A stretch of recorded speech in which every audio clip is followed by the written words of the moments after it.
Ang main purpose ng EDC setup na ito ay maging constant attachment to your other EDCs dahil depende sa araw kung anong dadalhin mo. May mga araw na mas malaking tools ang bitbit mo, may mga araw naman na puro tech gadgets lang ang dala-dala mo. Ito yung lagi mong kasama.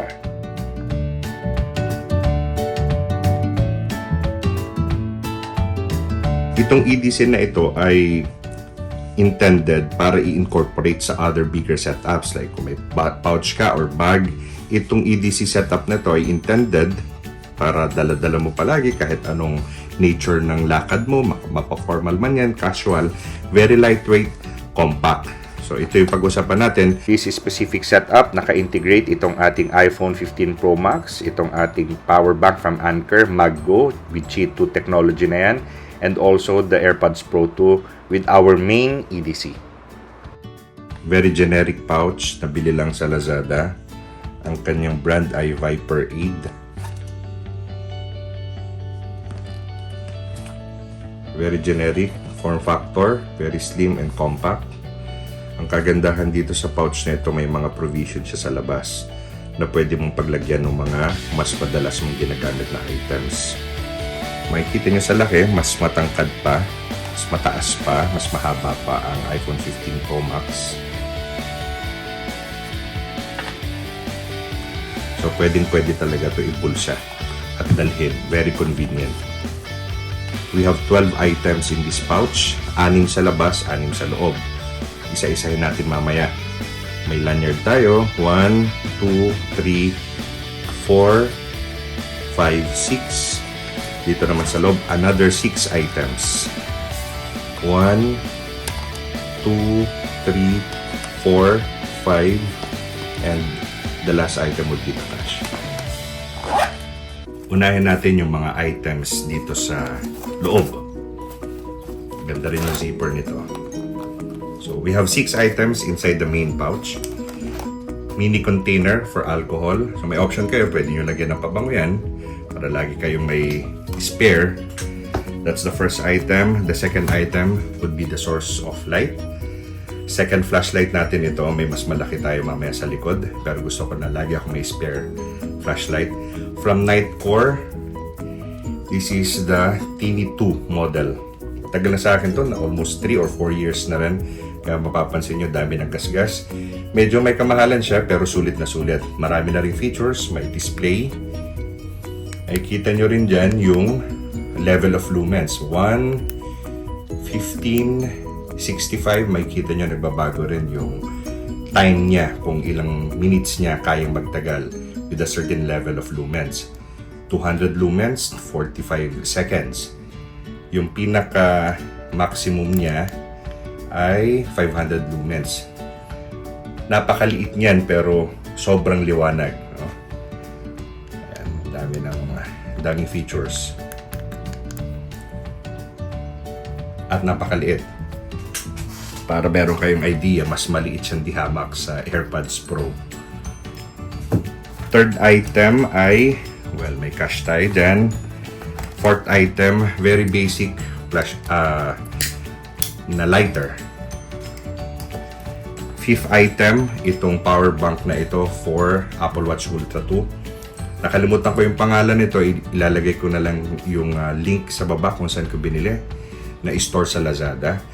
Alam naman natin ang Apple Watch Ultra 2 hanggang 3 araw lang na tumatagal ang full charge. Maganda may spare power bank ka at napakaliit.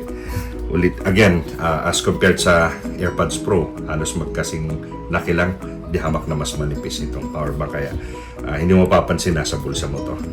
Kaya pala niyang mag-charge hanggang 2 beses sa Apple Watch Ultra 2. So napakalaking bagay, lalo na sa emergency situations. At pang-anim na item sa loob ng pouch, itong multi-tool na ito, para lang siyang pinagpatong na 3 credit card, napakanipis.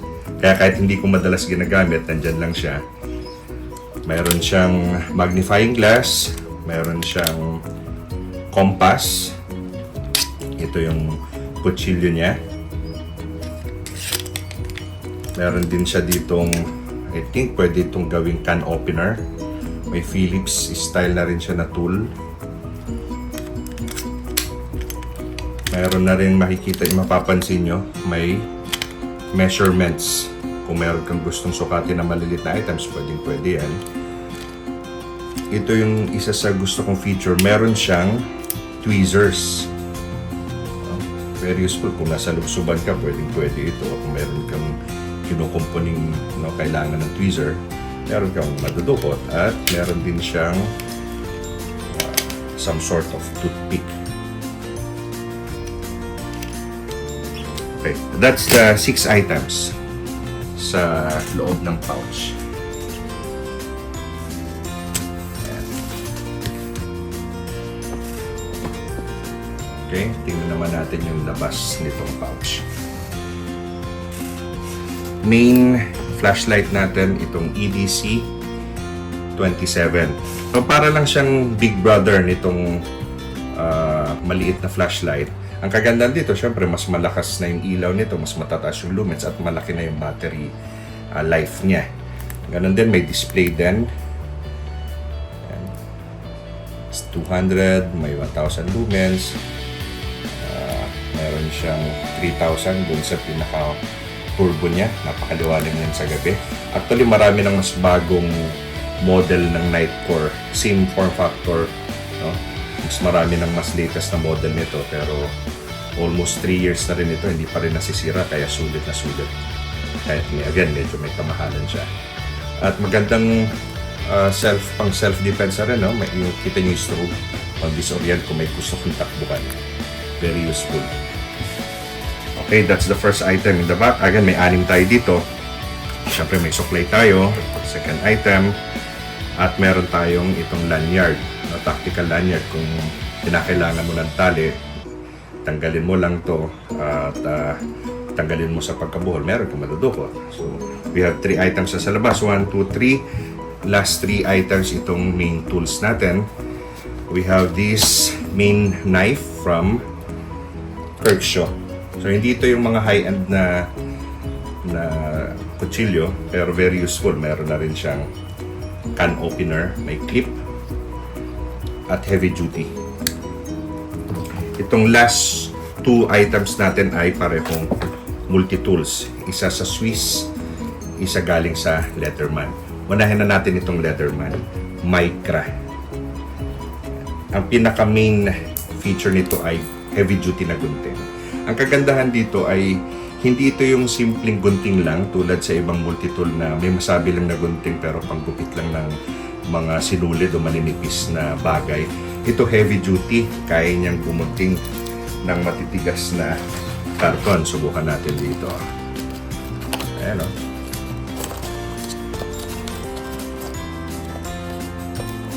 So very useful. Gamit na gamit yan at marami pa siyang ibang items.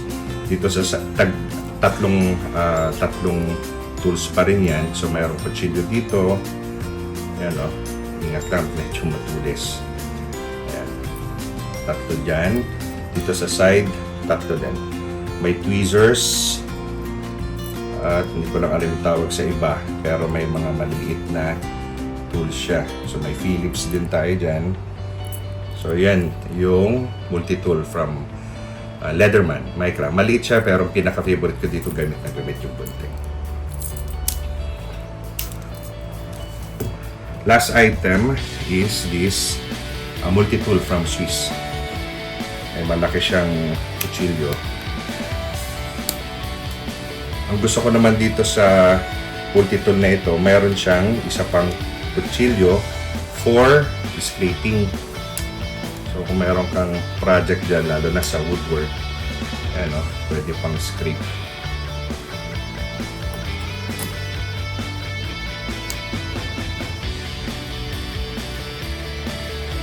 Meron din siyang tweezer, pero mas malaki. Nasa lubsoban ka, very useful ng tweezer.